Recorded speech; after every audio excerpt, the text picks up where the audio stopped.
Welcome, everybody. Welcome, everybody here live, and welcome back if you're watching this on YouTube.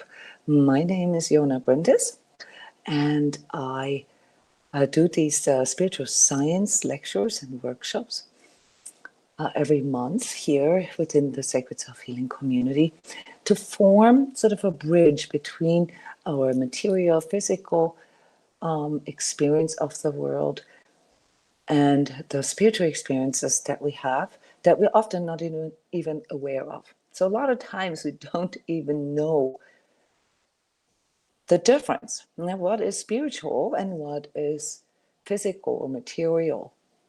And so here in episode 4, we want to explore these unseen forces that we all experience. Yeah, maybe on different levels, but we all experience unseen forces and powers that shape not just our soul, but also the world. So whatever it is that we believe, there is a connection between the spiritual and the physical. And if you have listened to my material before, you know that I often repeat that there is a spiritual reality underneath all physical reality. Yeah, so when you look at sort of popular coaches or YouTubers or whatever, and they talk about the law of attraction or the law of karma, they throw these terms around like it's nothing. But really, what we're talking about is cosmic or spiritual laws, and they do exist.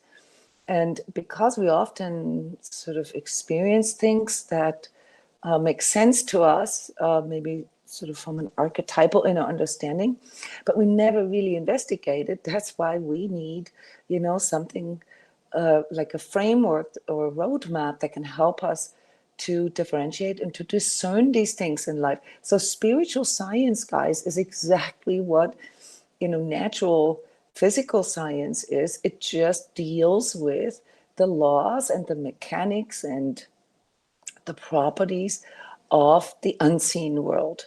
And just on a side note, spiritual science has been around for at least 10,000 years, because all the way back to our early civilizations, at least in this recorded history, we have a huge amount of spiritual wisdom that has been shared with, the following generations. Physical science is just about 500 years old.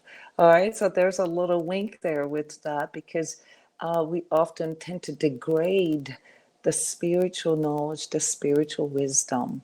And this is sort of part of my mission here, to clear this up.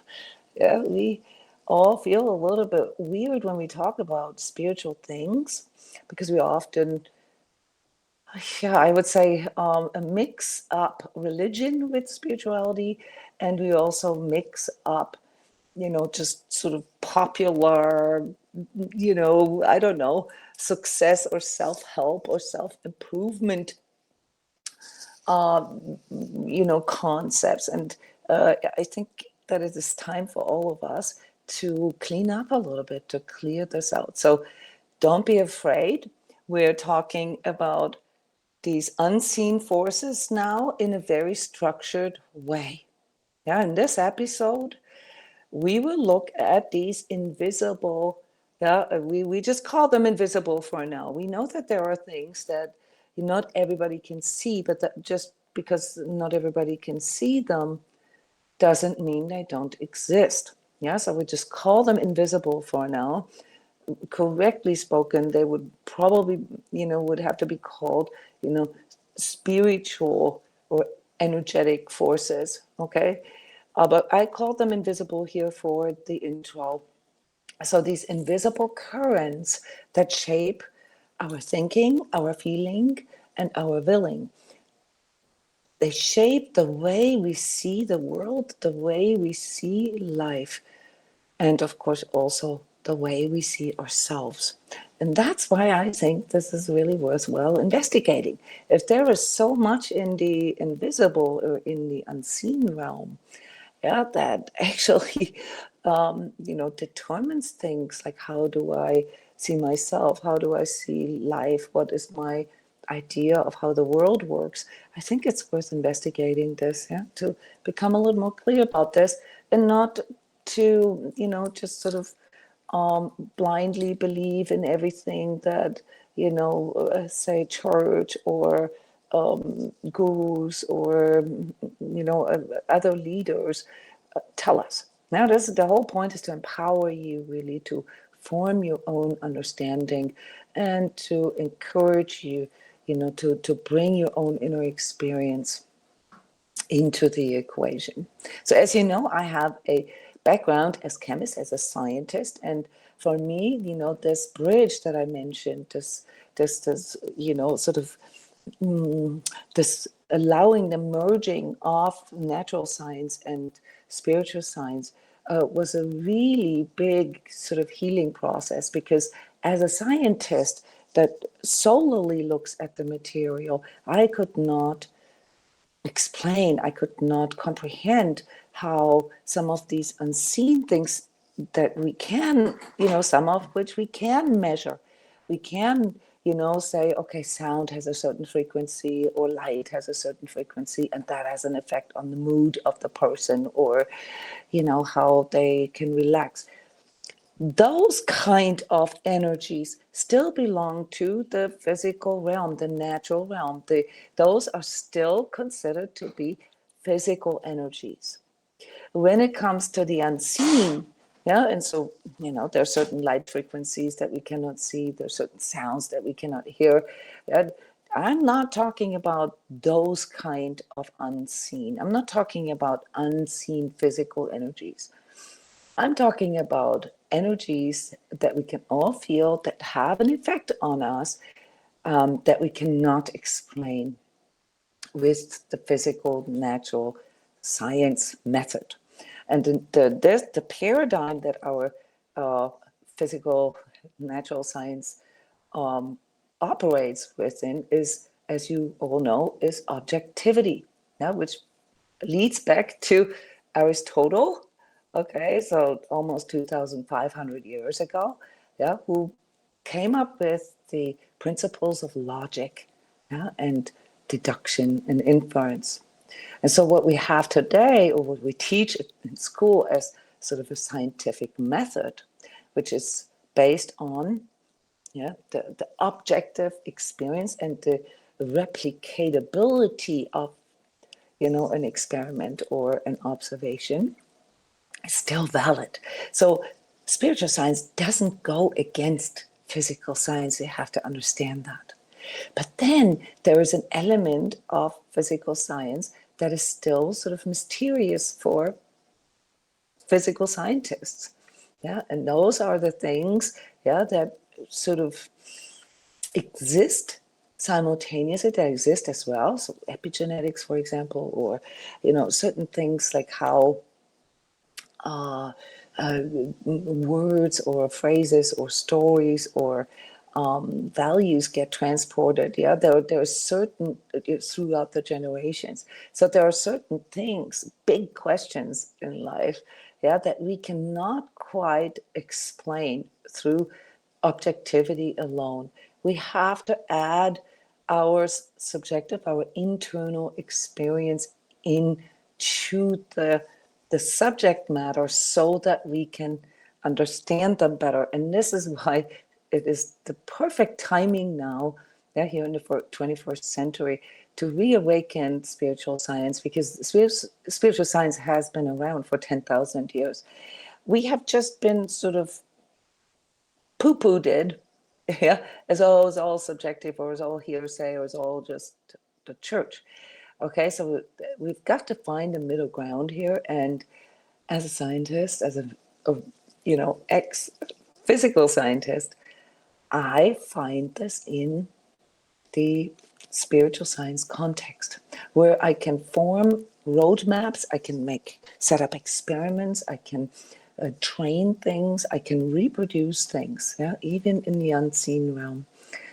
And when one is open enough to study, the different spiritual traditions that have come to us via, all those Eastern and Western traditions, or teachings, if you will, all right, then we can clearly see how all this is evolving. So we talked about this a little bit already, yeah, that there is a sort of a development in the spiritual sciences as well. And I want to help you now to form a little bit of a roadmap. Okay, so what are these unseen forces and how can we categorize them? Just sort of basic stuff, just like if you learn about the animal kingdom, like what kind of different animals do we have, and what are their properties and how do they differ? All right, so let me share my slides here again. By the way, you can, of course, ask questions at any point. So I really, really want to encourage you to do this, yeah, to raise your hand or just turn on your mic. I can hear when your mic's turn on, so I immediately stop, maybe finish the sentence, but then give you the word. So don't shy away. You can also text questions. Yeah, so we will all see them. They will sort of displayed here on our screen. And we have issues with the screen sharing once more. All right. Yes. So please feel encouraged to ask questions. Are there any questions right now? There are no dumb questions, guys. Yeah, there are only the questions. The only dumb questions are the ones never asked.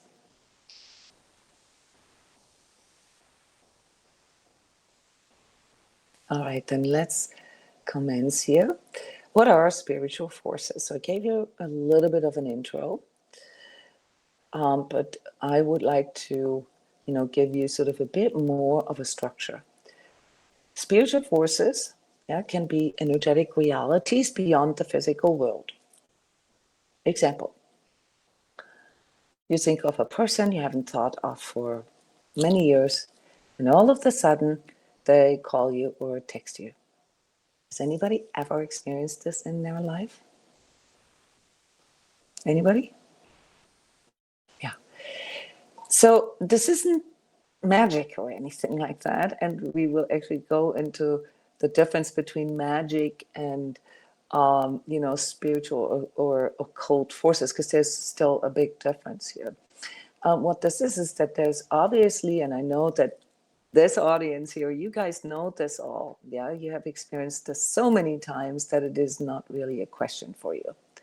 Okay, but it is basically the transference of information through, well, if you want me to name this correctly, through the ether, okay, through the etheric world. So if you think of somebody, you are basically creating a little bit of an energy form, yeah. Think of it very literal. Okay, you can think of it as like, I don't know, molecules in the air or sound waves, or it's neither of those physical forces, but there is something there in the unseen that can transport information. Yeah, and so there's a connection that you create with another person, even though you didn't actually, do anything here in the physical world. So we all have an inner experience of that. So spiritual forces are energetic realities beyond the physical world that work through our perception, yeah, like how we perceive things, and also the ways, so the organs and the senses that are involved in that, our thoughts. Okay, so yes, you can get a message through thoughts only. Yeah, this is sort of also the area of mind control. Yeah, the negative expression of that would be mind control. Feelings, okay, where sort of energy, emotional energy, sort of jump through the room, right? When you feel sort of that there's a lot of, say, negative emotional energy around. Now we all know what that feels like when you subjected to that, and those things are very, very real. They're not just made up. Yeah. And also will here in spiritual science refers to your ability to make choices, to discern truth and to make good choices. Or it could even be your ability to follow through on promises, or, even develop an intention. Yeah, so these things all relate to the will. They're not imaginary, but subtle and yet powerful. So inwardly, we experience spiritual forces, other than these negative examples that I just gave, also as inspiration. Yeah, so when you feel really inspired, anybody ever had this? So you wake up one morning and you like, dang, it's like this light bulb moment. Have you guys had that? An inspiration, or when you start on a project or you start doing something, like I have this every time I start a gardening project, or I like sewing and knitting. Once I start, I become so fired up. It's a really strong sort of energy in me that unfolds. Yeah, that translates into life force, that can translate into my physical life. For the creative arts, that's very common. What writers, or even dancers or musicians and so forth. We often, understand inspiration there, but it's also important that we realize how many times a day or when we are inspired. Yeah, so inspired, there's something that comes from spirit into us. Yeah, so inspiration, but also confusion. Have you ever had this like super kind of foggy feeling where you're not actually really sure if what you're seeing or what you're interacting with is real or is all there? Be it yourself, you're not all there, or they're not all there. Yeah, so we all know these kind of things. They're very subtle. Yeah, but this can make a big difference. Think about relationships. Yeah, confusion, it can have many, many different reasons. Yeah, psychological reasons, trauma, and so forth, unconscious beliefs, but also spiritual reasons. And then drive, like with inspiration, like the motivation to do something. Yeah, the motivation to do something. So when I get wrapped up into a gardening project, you're not going to see me for another 8 hours. I'm gone. And I don't even realize how fast time goes by. Do you guys know this kind of feeling when you get so inspired and you get so motivated to do something that you lose all a connection with time? And that is a force that is unfolding in you. Yeah. And the same also with resistance, with, repulsion. Yeah, you go to a place. I think anyone who's ever looked at houses or apartments, when you need a new place to stay and you go around and you look at many different ones, there are some places that you feel instantly attracted to, but also instantly repulsed by or repelled. Yeah, like you don't even want to go in. You guys ever had that, right? You know what I'm talking about. So with resistance, it can even be more subtle. Let's say you want to do something and you chose to do this and you kind of maybe even look forward to it. Somehow you can't get yourself to do it. Anybody know this one? That's also a spiritual force. Yeah, like a resistance towards something. Again, there can be, also psychological reasons for this, but a lot of times it's very hard to explain, why we feel sudden sort of attraction and sudden repulsion with things. Yeah, so there's more than just, say, the way it looks, like the way it smells, or the way it sounds. There's more to this. Yeah, there is something energetic as well. But just think of places that you go to, like sacred places, that have that energy that is just so touching. Yeah, it's very, very touching. Or museums or concert halls, or like there's a lot of positive examples for that as well. Yeah, so now that we defined spiritual forces in general, and somewhat sort of went into the inner experience or examples in our real life, let's talk about sort of differentiating those forces. And we're going to do this in several different sort of realms. We're going to differentiate them in realms. And we're going to start out with the easiest way to differentiate forces. We're dealing with natural forces. Those are forces that we sometimes also refer to material or the material world or 3D. Yeah. So anything that operates and sort of makes things move in the physical world. Yeah? Bodily processes, but also weather or rock formations. Yeah. So anything that we have sort of all around us. Then we have supernatural forces. Those are forces that are higher in some way. Yeah, so they could be seen as angels or spirit guides or, ancestors or, I mean, you can look at any sort of children's story or even fantasy movie. And so it's the recognition of a higher power. Undefined for now. We're just categorizing them in these sort of different types of forces. And then we have the subnatural forces. So we have the super, means above the one that is looking at it. We are looking at it. So angels, spirit guides, guardian angels, or, anything that we sort of regard as something that has more abilities than us, a super.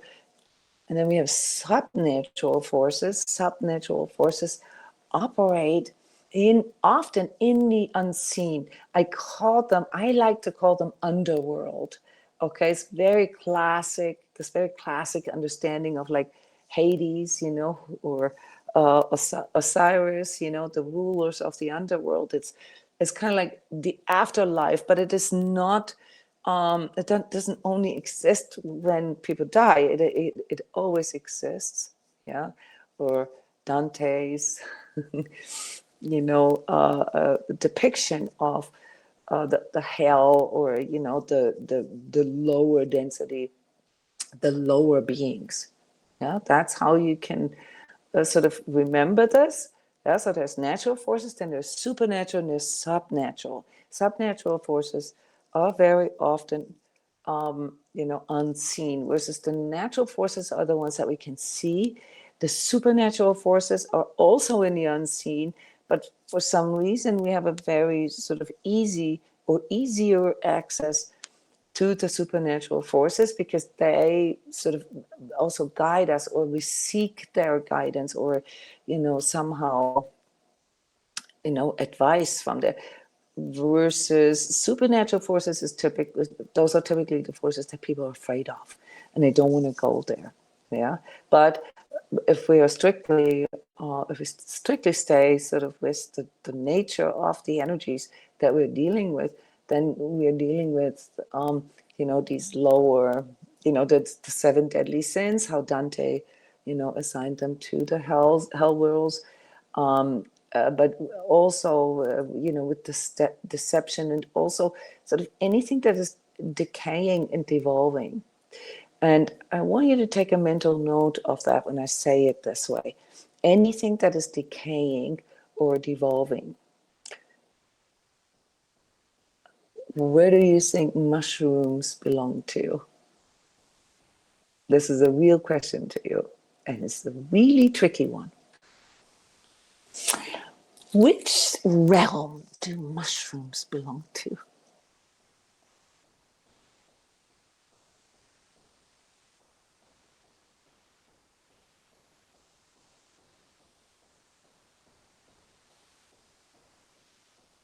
Any ideas?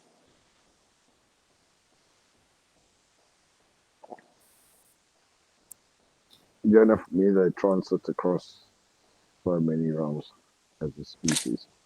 Say that again, please.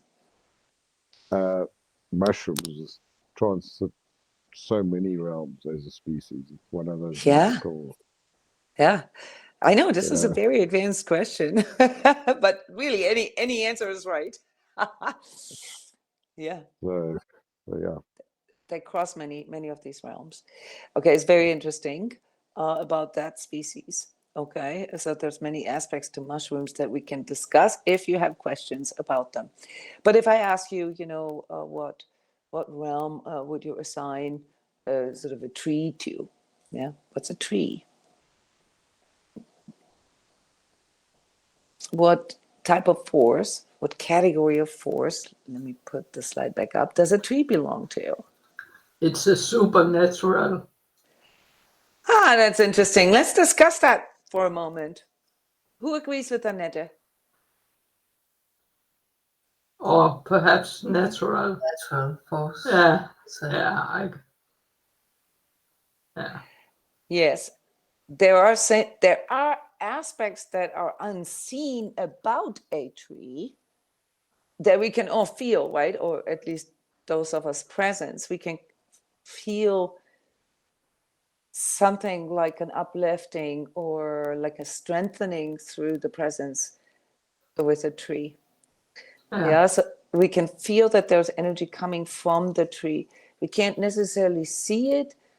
Yeah, we can say, oh yeah, it's the oxygen and all that, and maybe the shade, in hot areas. But no, there's more to it. So I actually like, Anita, I actually like that your spontaneous classification was supernatural, because some of these natural beings or manifestations can build these bridges just like mushrooms. Yeah. And we can look at a tree and we can look at only the stuff that's above the ground, right? And then clearly we see a tree.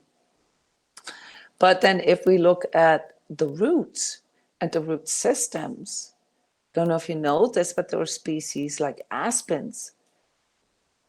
They can build root systems that encompass an entire continent.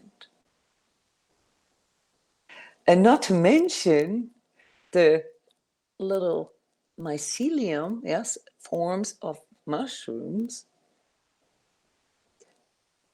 that form around those roots and create sort of a world of, like a world Wi-Fi among all trees. Did you know that?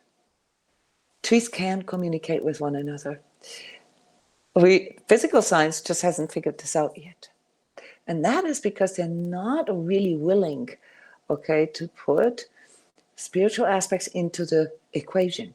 So you can look at, the mycelium and the roots of a tree, and you can say, yeah, that's probably got something to do with it. And that's sort of where physical science is right now.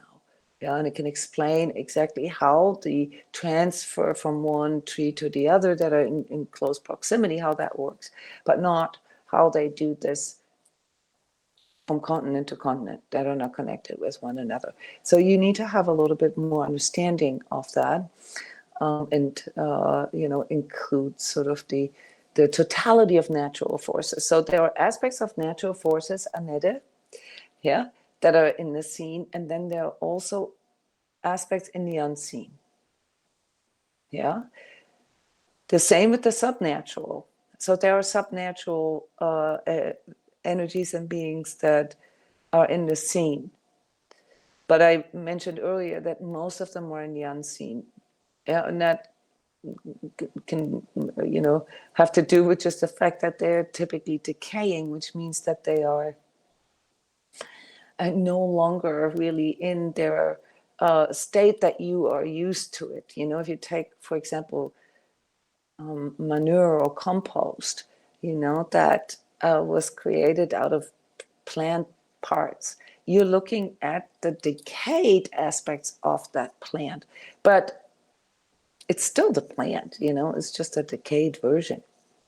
Does this make sense? Yeah, so this is still within the realm of natural forces. Give us some examples for supernatural forces. What comes up for you when you think of supernatural forces?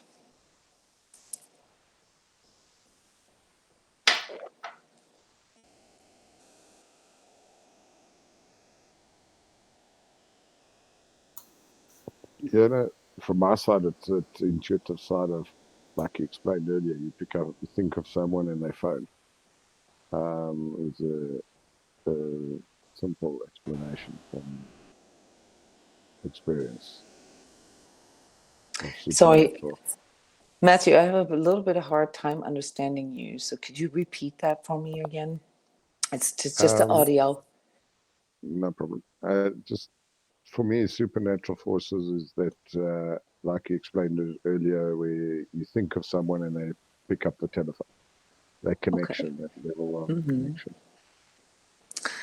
as a Mm-hmm. simple example of it for myself. Yeah, Um, that's also the experience that we have, right? So we know that there are for unseen forces. So anything that we cannot explain through physical science, we put that into the category of unseen. And then within the unseen world, we can still sort of differentiate them. So within the unseen world of beings and forces, powers, and energies, what would be a typical example of such a force, other than the transfer of information? That is a phenomenon that we can all, that's an inner experience, we can experience that. But I'm actually talking more about the force behind that. What would be the forces that we attribute to this realm, this supernatural realm? The reason why I'm saying this in this complicated way, Matthew, is because, me thinking of you and you picking up the phone or the other way around is not natural. It's not necessarily a supernatural phenomenon. It is actually a natural phenomenon. It's not supernatural. But we don't know that yet, because if we only work with the seen world of forces, we can't explain it. So that was my plea there earlier, that for science, yeah, even for physical science, to be able to understand the mechanics, we have to integrate the unseen world, not the angels and the demons, but we have to recognize these as true phenomena that people experience. And they are most of them are part of the natural world. Yeah. Supernatural is above that. That's like higher power stuff. Superhero powers, if you will. But that's the distinction here. What do we experience as supernatural? Spirit guides and angels. Spirit guides and angels. Yeah.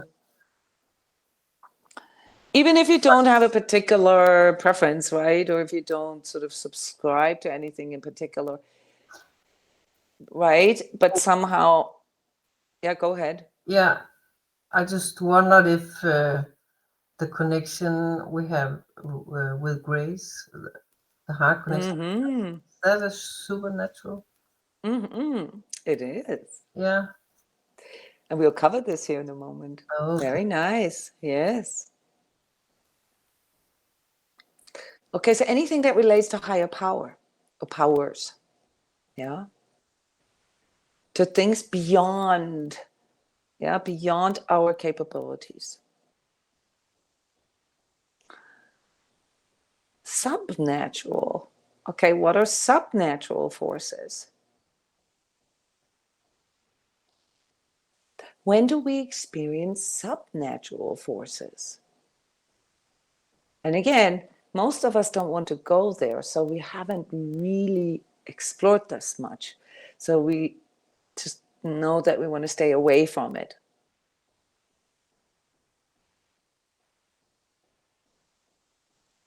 Examples of subnatural forces. I mean, we do use words such as evil, right?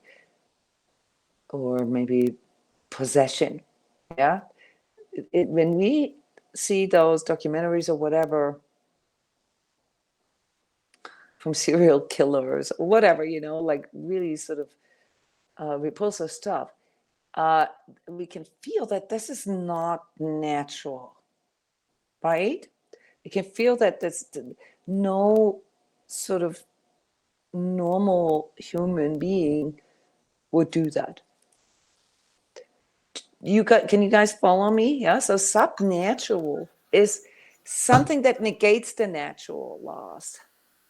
I remember a dream I had that I dreamed about a really dark energy. Mm-hmm. And I was so scared that because it wanted to take my energy from my heart.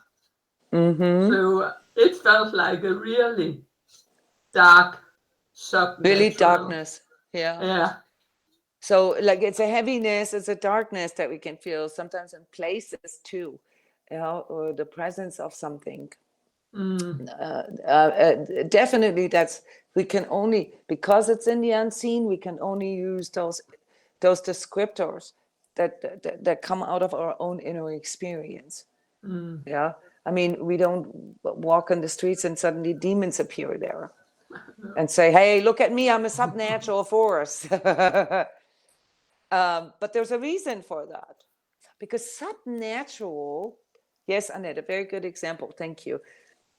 Subnatural forces can't directly enter or manipulate the physical reality.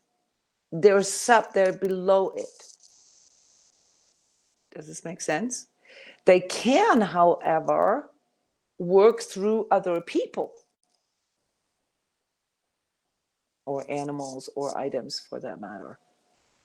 So that's why we also want to look at these forces of temptation, deception, and psychopathy, if you will. Yeah, those are ways how subnatural forces can work through people and then make people do things. That's subnatural. Why did I write down the word stagnation here? What do you guys think? Why stagnation? How is stagnation subnatural? Anybody an idea? I feel that stagnation is against life in a way, Okay. or progression, or moving forward, or evolving. Evolving, yeah. Yeah. So you bringing a natural law into this equation now. You're saying, well, I know that something is natural when it kind of follows certain laws. Yeah. And, we're using the word natural for a reason because it also includes anything that is alive. Yeah. Anything that is alive, that has sort of a life form. Yeah. Be it a plant-based or mineral-based or animal-based or, human life form. Okay. And if something negates that or works against that or refuses sort of the laws of evolution, then we also classify them as subnatural. This becomes relevant in times when people experience like really deep lows in their life. Because if anybody has ever had like a really dark night of the soul, or sort of depression and to the way of apathy, or maybe having suicidal ideation, in that case we can actually assume that there are some subnatural forces in play, because for nature to turn against itself is not really, that it's not logical. It doesn't make sense. So there's got to be some kind of adversarial or something that works against that. And this is also something that we call subnatural. Did you want to ask a question? Yeah. What about mental illnesses? This is a very good question. We cannot, in psychology, this cannot be answered. In spiritual healing or energetic healing, we can see that what sort of clinical psychology classifies as mental illness is often an energetic imbalance. Not always, often. And sometimes it's energetic imbalance. Yeah. Okay. This can be a dysregulation of some sorts. But there are also cases of subnatural forces involved. So you have to look at all three of them. The problem with psychology is that it completely includes, you know, the energetic and the energetic, the unseen aspect of natural forces and the subnatural, and also the power of supernatural, because that is what healers have come to understand and practice for thousands of years.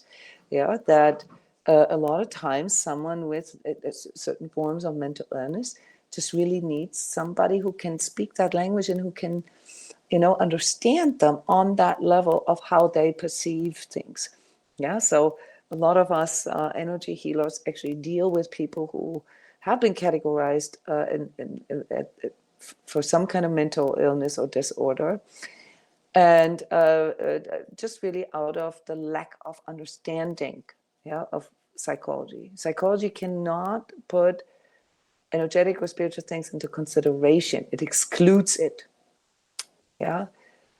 So in other words, when you ask about mental illness, we have to differentiate, you know, is it a specific kind of diagnosis? What is it diagnosing? And how was it diagnosed? Yeah, so energy practitioners will often disagree with psychological diagnoses, or at least be able to enrich them. Yeah, if you then have someone like myself, you know, that can actually see the spiritual reality underneath that, then you get another picture. You get a much more differentiated picture. And my hope is really that in the future we'll have practitioners that can do all three of them, you know, that can do the physical, physiological component, yeah, like naturopathic doctors or psychiatrists, along with energy healers and spiritual healers, because there's layers to certain disorders. And that said, it doesn't just count for mental disorders, also for physical disorders. Because if you really think the thought all the way to the end, if there is a spiritual reality underneath all physical manifestations, okay, then there's also a reason why we develop certain physical diseases. Yeah. And most of you know this. Yeah. And if you can, yeah, find a naturopathic doctor. Find, you know, somebody who is willing to include the unseen world, and find a good spiritual coach who is also able to bring the spiritual science into that. That's the future, guys. This is where it's going. Yeah. Thank you for asking this question. Very, very good question. So I will now move on to, you know, sort of a bit more differentiated, you know, distinction here, and introduce to you the different kinds of beings. I will kind of rush through this a little bit, okay, in lecture format. So if you want to ask questions, type them, or, you know, let me get through with this, because as is sort of my style here with the spiritual science workshops, I always also have a story for you, an allegorical story. And it is such a wonderful way of sort of understanding the intellectual material that I'm presenting here, that I don't want to miss out on this. I rather, you know, do more episodes on the individual types of beings that we are getting to know here today, just sort of on the surface. Yeah, is that okay with you guys? So I'm going to rush through this a little bit. The categories of spiritual forces now seen sort of as more sort of beings, okay? So in the nature world, in the natural realm, seen and unseen, you know, we see all the nature and bodily processes. In the supernatural, we see higher beings. In cosmic hierarchies, such as the spiritual hierarchies that you have already been introduced to. If not, then check on my YouTube channel. It's all there. On the supernatural level, we deal with adversarial forces. Those are the ones that go against sort of the life laws. Okay, so how cosmic laws apply to life and to nature. And then on the human level, yeah, our experience of the world, yeah, that is sort of slightly above the natural, but not quite supernatural, because I mean we're the ones judging that way. We're the zero, we're the measuring stick. Okay, so when I say supernatural, I mean something that is higher than me. Okay, when I say subnatural, I say something lower than me. And this does not just include my life force or the fact that I am a sentient being, but it also includes larger realms of me and my soul. Yeah, this is where the consciousness comes in. This is where the I comes in.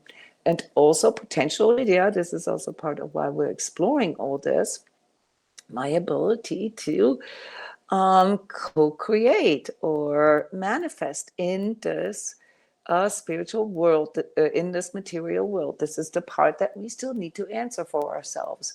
Yeah, how much power do we actually have? Are we limited to the natural forces, or do we actually have supernatural forces in us, supernatural powers as well? So elementals, then we have the higher beings, the elementals in the natural world, the higher beings in the spiritual hierarchies, in the supernatural, the adversarial powers, in the subnatural, and the human consciousness, sort of as a fourth category, as part of sort of the fourfold nature of reality. Okay, so when we go into the nature forces, we see that there's obviously elements, yeah. So we have, water, air, fire, earth. We all know this, but these elements also contain forces in them. Yeah, and we call them, spirits. There's lots of examples that we know from, say, Greek mythology, or even like pagan mythologies, yeah. So nymphs and all those different kind of gnomes and elves and so forth. They would all belong to the natural world, but the unseen natural world. Yeah, we call them elementals. Then we have the animate nature, which is obviously the one that we can see. Yeah, the plants, the weather, the minerals, the rocks, the mountains, and so forth. But we also feel in nature forces, we can also feel as sort of an influence on ourselves. So we all know what our mood becomes when we look out the window and it's raining and it's dark, as opposed to, a bright day with a beautiful temperature and so forth. So there is something that we can all perceive. This is more sort of the unseen part of nature forces. So always remember, there's an unseen and a seen part in all three of these categories. Children respond to nature forces and elemental beings much more than grown-ups, or grown-ups have more resistance to it, the thought that they are there. Yeah, so this as Scandinavians, me as a Scandinavian, I grew up with actually accepting and cherishing, the elementals around me. And so it's a lot easier for me to connect with them and to communicate with them than maybe if you were raised with, no, this is just material and this is only what you can see. So nature forces, seen and unseen. There we have the elemental beings as their most prominent examples. Supernatural forces, seen and unseen. We have the cosmic hierarchies, the spiritual hierarchies. Those would be beings that can, receive spiritual light, that can send it, so, like somehow transmit a spiritual information, intuitive wisdom of the divine feminine, inner purification, things like this. Those are all sort of Christ impulse, cosmic impulses. Those are all sort of the ways sort of these supernatural forces communicate with us. Subnatural forces, the adversarial forces, we divide them into four categories, or three main categories. Supernatural forces, we divide them into 10 categories. Subnatural into 3 main categories. I have done a whole entire series on getting to know dark forces, what we call the luciferic forces, and the harmonic forces. Those are the ones that we come in contact with every day. They're in the unseen, but we can feel them within ourselves. I will not go much deeper there today. I just want you to see sort of that there is a clear sort of roadmap of these spiritual forces that are operating there. And this is not stuff that I made up. This is stuff that is based on 10,000 years of spiritual research and spiritual wisdom and traditions from all different spiritual traditions, because that's where they all agree. Yeah, those things are very universal and international. There's a few different, a few differences in the methods of spiritual initiation, and they've also evolved over time. And we'll get into this here as we continue with the spiritual science workshops. Understanding adversarial forces, why do they exist, is a longer conversation that we cannot really have here in the depth that would be required for us to fully wrap our hands around it. But I want you to just consider for a moment that there are some things that we can only learn through the confrontation with what is not.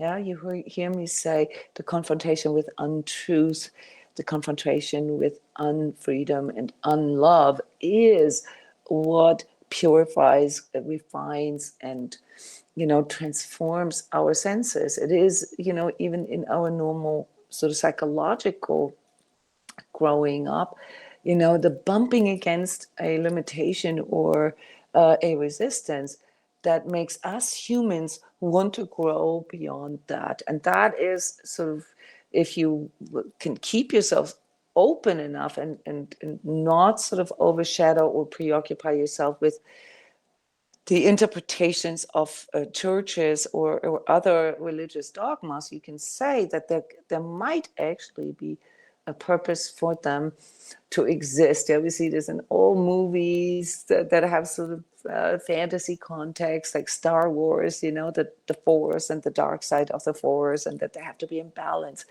All this. So there's sort of an archetypal recognition in us, yeah, that there is sort of where there's light, there's shadow. As we continue here with our investigation in spiritual science, we will be able to get a much more differentiated picture of this, and hopefully also become able to better classify what it actually is that we are experiencing. Because so many of us have experiences, but we are scared of them because we don't really know what they are. Yeah, so have you ever felt inspired out of nowhere? Yeah, that is a positive experience, and we don't mind talking about it. We don't mind going there. Have you ever felt overwhelmed by digital noise or fear? It's late in your bed and you couldn't fall asleep because all you could think of is the to-do list or all the stuff that didn't work. Yeah, that's an harmonic force that you're dealing with, that is working through you, through your thoughts with you. Have you ever been enchanted by fantasies or sort of wishful thinking, or that's the luciferic force that you're dealing with? These are all signs of spiritual forces moving in and through you pretty much on a daily basis. And here is the next level. Annette, because you asked about grace. It's not just grace. There's other things that we, so easily allow, to be part of our life, but without actually ever defining them. Karma, destiny, and grace, the big topics. Yeah, karma, in context that we often see it as sort of the past deeds shaping our current experiences. I offer a little more expanded version of that in my previous workshops. Yeah, you can type in karma here, karmic relationships, and so forth. Yeah, where we sort of expand that not just to past deeds or past lives, but also to really understand karma as a fail-safe to continue to ensure our own evolution. destiny, yeah, the higher path or the task carried out by our soul. One of these big life questions that we all want to kind of put our finger on so that we know why we're here. Yeah, and then also the contradictions in regard to having a free will, but then also having some kind of destiny. So these are all like really, really big topics. And as you know, pretty much, throughout the millennia, the smartest people, in our different civilizations have discussed that and written books about this. Those are the big, big questions. And along with that, grace. Yeah, when there's sort of an intervention that we can experience, when something comes in and suddenly protects us or uplifts us or, gives us guidance. Those are real experiences that humans have been having for thousands and thousands of years, that they are reporting about. They're real, they're not made up.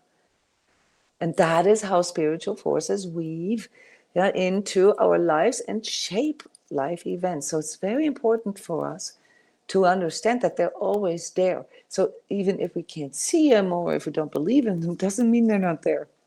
And particularly in regards to dark forces, we need to put this into consideration, guys. Yeah, so turning away from dark forces or, because we're too afraid, is not going to protect you from them, from the effects that they have on you.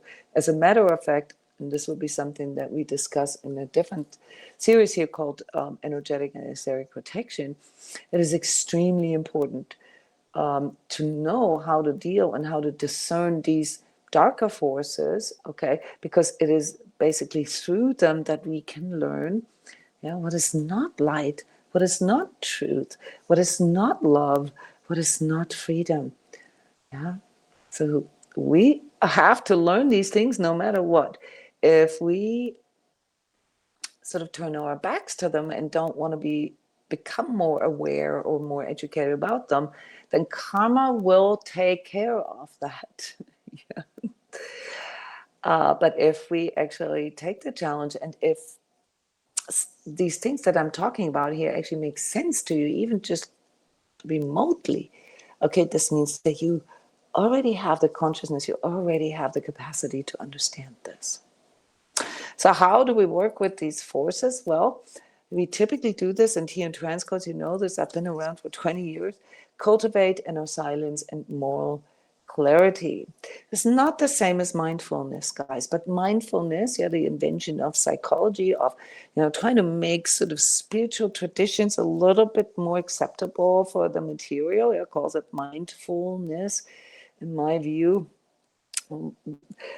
Right there in the word, you can see the schism, okay? So it's suggesting that you meditate and that you learn breathing techniques and so forth to empty your mind, and they call it mindfulness, okay? So just on the side note. But really, the one thing is obvious, that meditation, inner stillness, inner silence, that these things lead to us a better understanding ourselves and the world.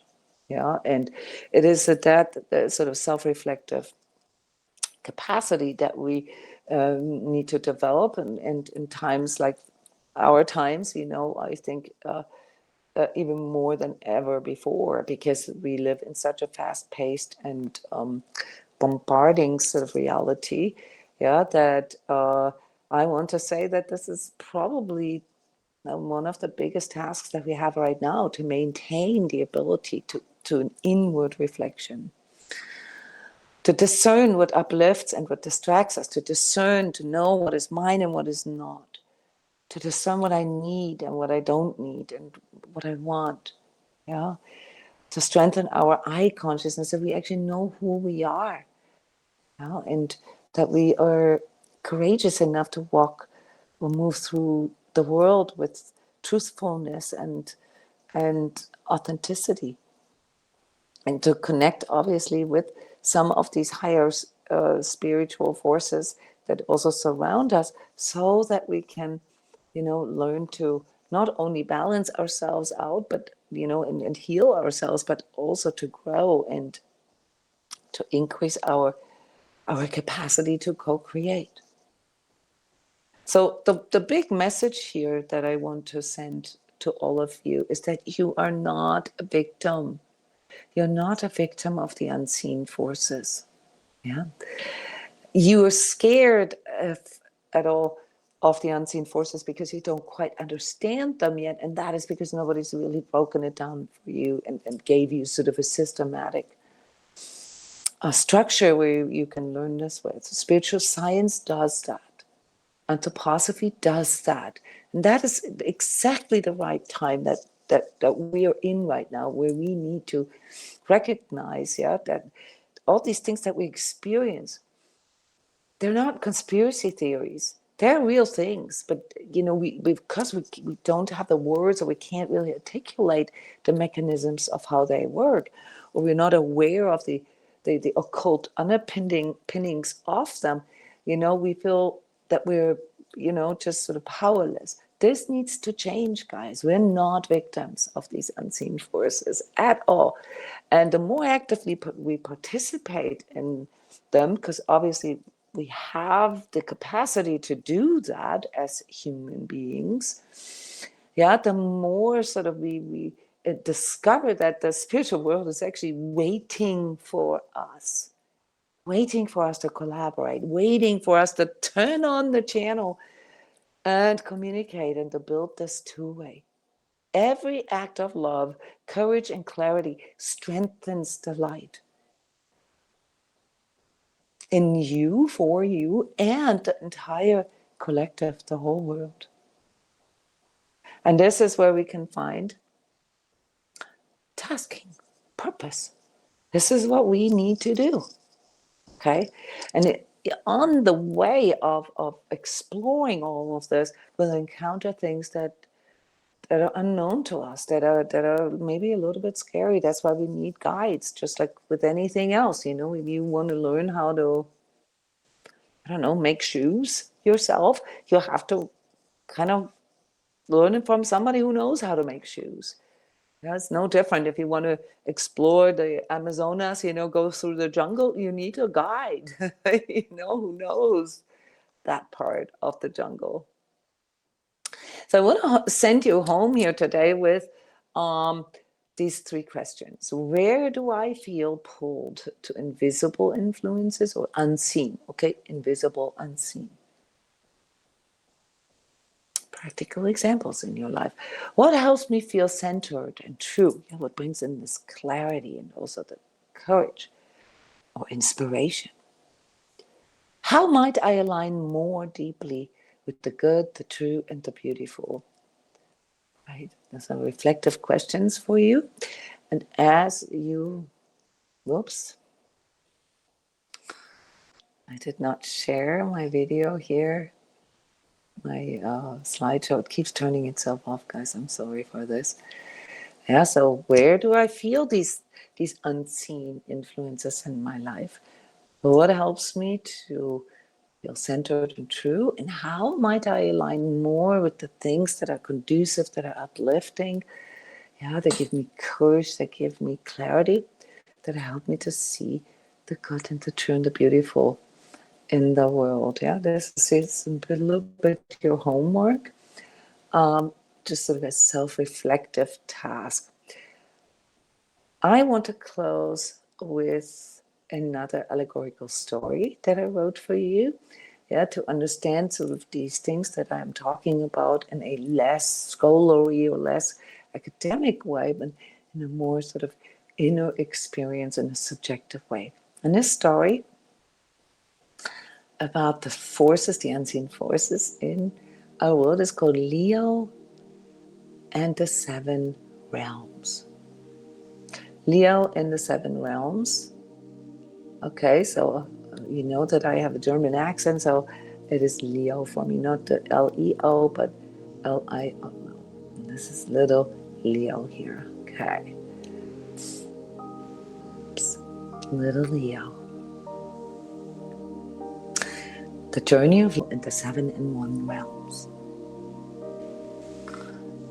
Leo was a small boy with bright eyes that held both wonder and a quiet strength he didn't yet quite understand. One morning, As he played by the roots of an old oak tree, the wind began to whisper his name. Come, Leo. There are realms to walk and lessons to learn. And the oak's roots lifted like a doorway. They opened up and Leo stepped into the path of light.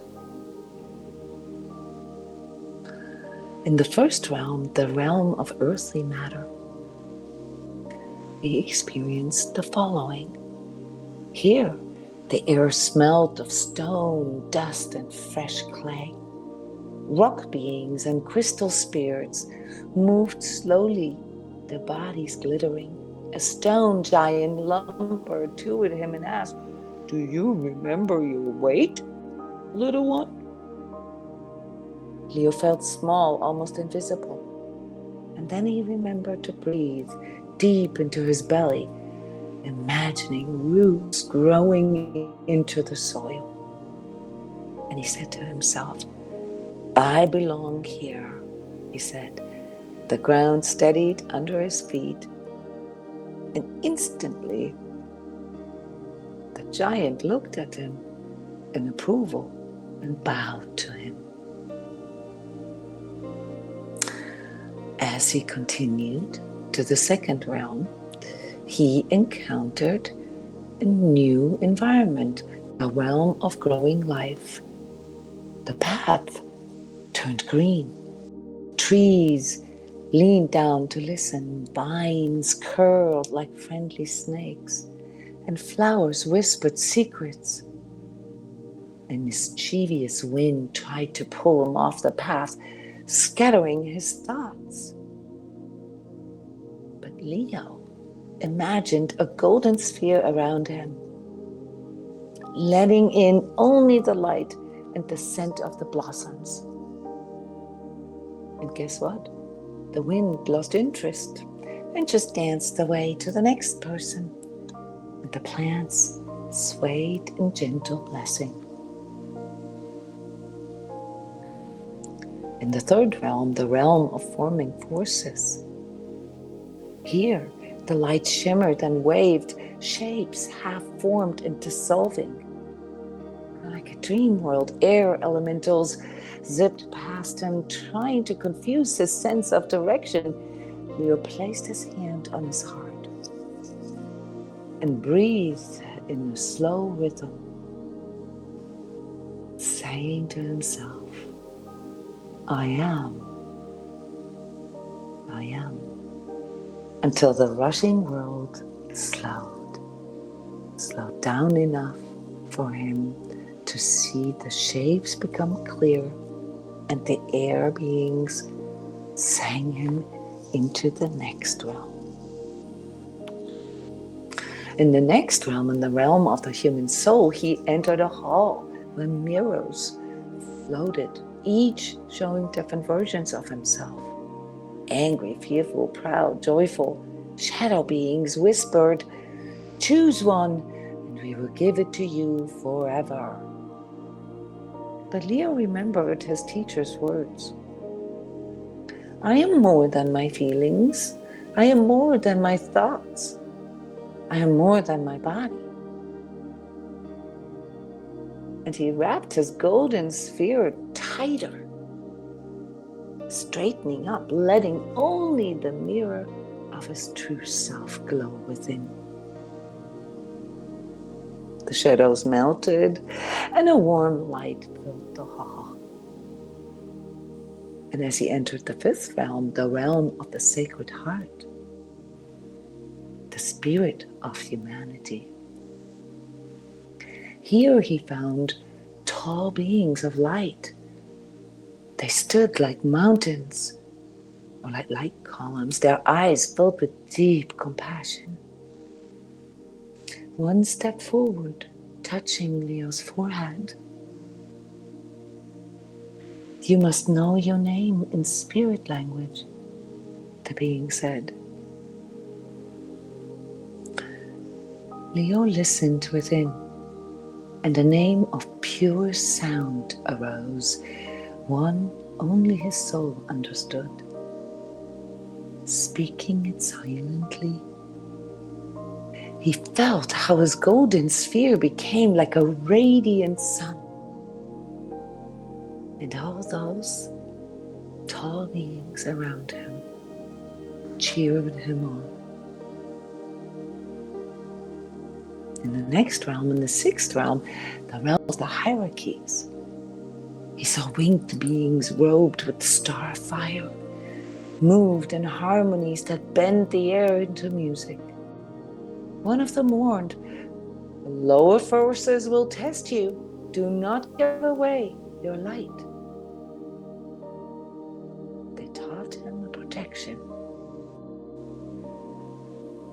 A column of light rising from the earth, from below the soles of your feet, through your heart, into the stars. Use this as your protection, and his heart began to shine bright for his guardian angels to see him so that they could protect him no matter where he went. And suddenly, he saw a silver cord forming between him and the beings of light, making him feel safe even when walking through darkness. Leo practiced this until his calm light became like a beacon, making the shadow corners flee and making him almost as bright as the star fire. In the seventh realm, the realm beyond time, here there was no path anymore, only an endless night filled with stars. And a soft voice, older than the world itself, said, "All realms are within you now. Your protection is your remembering." Leo bowed, holding both his golden sphere and his silver cord, feeling a deep quiet of his own realm, filling him up with love and light.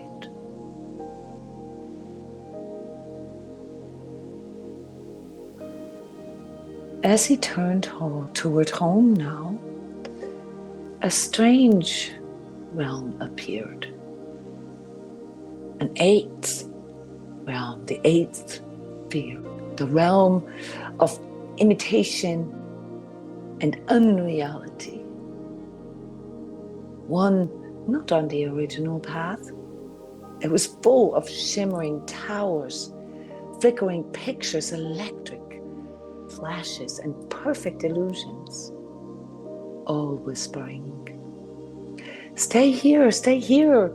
We will give you anything you want." But the air felt cold, and the towers flickered. When he looked too closely, they couldn't hold their form. So Leo remembered to ground himself in his roots, to light up his golden sphere, and to hold tight to his silver cord and extend his column of light this way. And he said, "Only what is real and what is true may follow me. Nothing and no one has the right to compromise my will." And all of a sudden, the towers collapsed into dust and the realm faded away like a bad dream. Finally, Leo stepped back through the oak roots into the sunlit meadow. He was still small, but now he carried the strength of the 7 and 1 realms in him. His roots deep, his sphere bright, and his column steady. And the wind whispered again, but this time it said only, "Well done."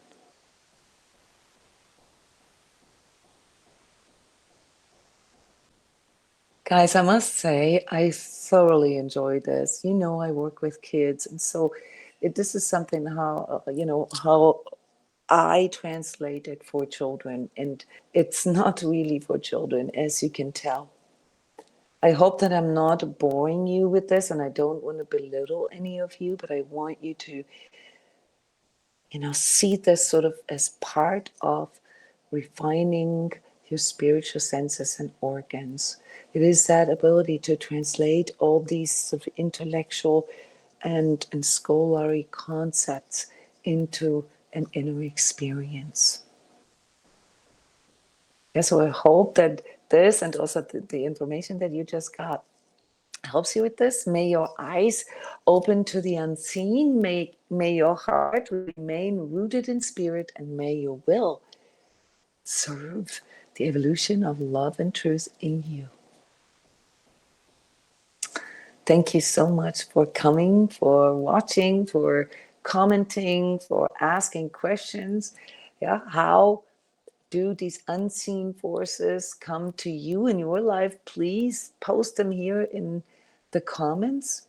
And the next time we will discuss human soul development. So we go through the history of human soul development, which also helps us to understand what the future of our soul development might be.